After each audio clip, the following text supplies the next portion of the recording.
चला मग आता सगळ्या जणी जमल्यात तर हळदी कुंकू करून घेऊया.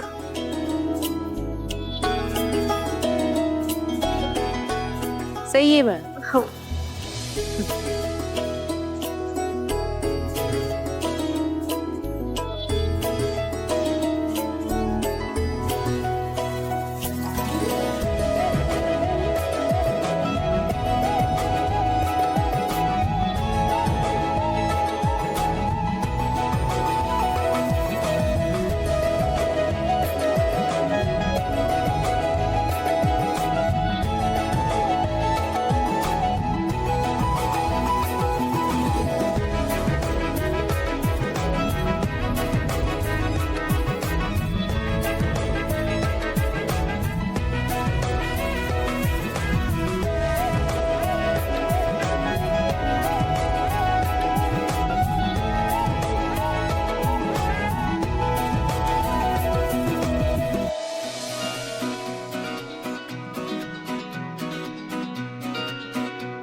पण जहागीरदारांची गोष्टच वेगळी हा.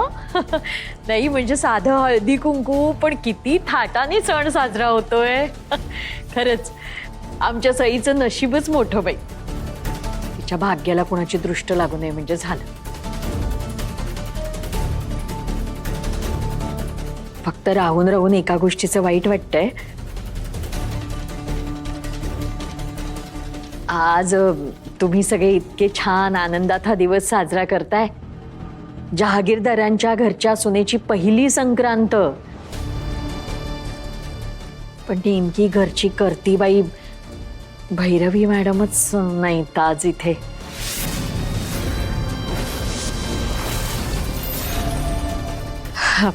खूपच वाईट वाटतंय नाही का सई? हं?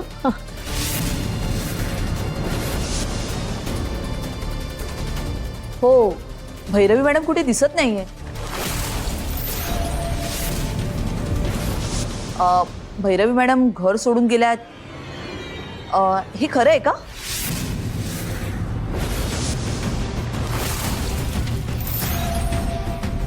मामी, छान वाटलं. छान वाटलं बघून की तुम्हाला आमच्या फॅमिलीची इतकी काळजी आहे. पण एक खरं खरं सांगू का मामी, नका हो इतकी काळजी करू. आमच्याकडे बरीच माणसं आहेत. चुकून आमच्यावर कुठली अडचण आलीच तर ती आम्ही नीट सांभाळू शकतो. तुम्ही नका काळजी करू.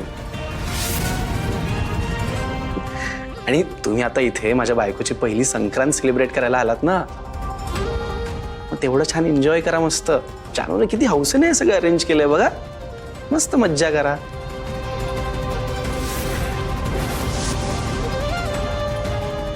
सगळे हॅप्पी आहे, तिथलं वातावरण हॅप्पी आहे.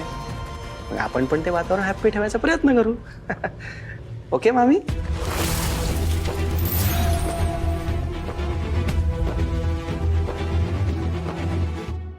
हो हो, शेवट गोड तर सगळंच गोड जावई बापू. बरोबर आहे तुमचं.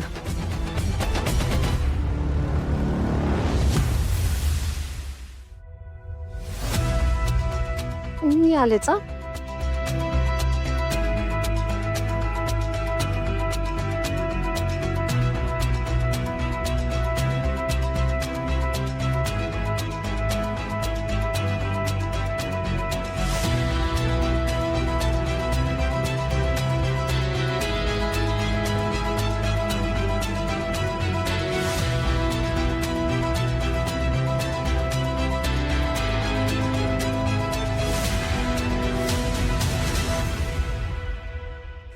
हाय.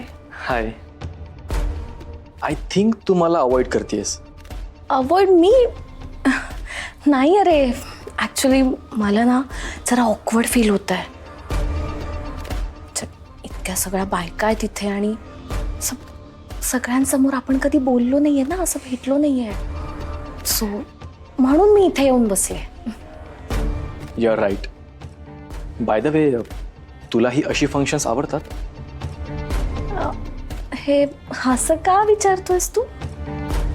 इफ यू डोंट माइंड, मला फक्त तुझं लग्नाबद्दल काय ओपिनियन आहे ना ते विचारायचं होतं. डायरेक्ट लग्न? होकार. अरे काय बोलतोयस तू? तू आज जरा वेगळंच काहीतरी बोलतोयस. हा, काय झालं तुला? टू बी ऑनेस्ट, मला कधी लग्नच करायचं नव्हतं. पण दादा बहिणीकडे बघून ना मला वाटायला लागलं की नाही, लग्न करणं ही चांगली गोष्ट आहे. म्हणजे त्याने काय स्ट्रेस वगैरे वाढत नाही. उलट स्ट्रेस कमी करण्यासाठी आणि हॅपीनेस वाढवण्यासाठी आपला पार्टनर आपल्या सोबत असतो. सॉरी, मी फार फिलॉसॉफिकल बोलतोय का? नाही, बोल ना. अरे मला आवडतंय तू जे काही बोलतोयस, बोल ना. मला दादा बहिणीचं ना खूप कौतुक वाटतं. म्हणजे बघ ना, त्यांच्या लाईफमध्ये किती प्रॉब्लेम्स आलेत पण तरीही ते एकत्र आहेत, एकमेकांना सपोर्ट करतात आणि मेन म्हणजे एकमेकांची साथ देत आहेत. मी आणि रिया ना बहिणीचे खूप मोठे फॅन आहोत. इथे बसून पण मी त्या सईचंच कौतुक ऐकायचंय का? आमच्या घरी पण इतकी वर्ष तेच ऐकते. नेचर पोर करतो यार हा. मला वाटलं होतं इतकं सगळं झाल्यावर देवांश आणि सईमध्ये जरा तरी डिस्टन्स येईल, पण नाही. गम लावल्यासारखे चिकटलेले असतात दोघं एकमेकांना. आमची सई ना आहेच तशी. जिथे जाईल तिथे तिच्या स्वभावाने ना सगळ्यांची मनं जिंकून घेते. आता पण बघ ना, दोघं एकत्र किती क्यूट दिसतात, हो ना? मी ना फोटो काढून येते त्यांचा.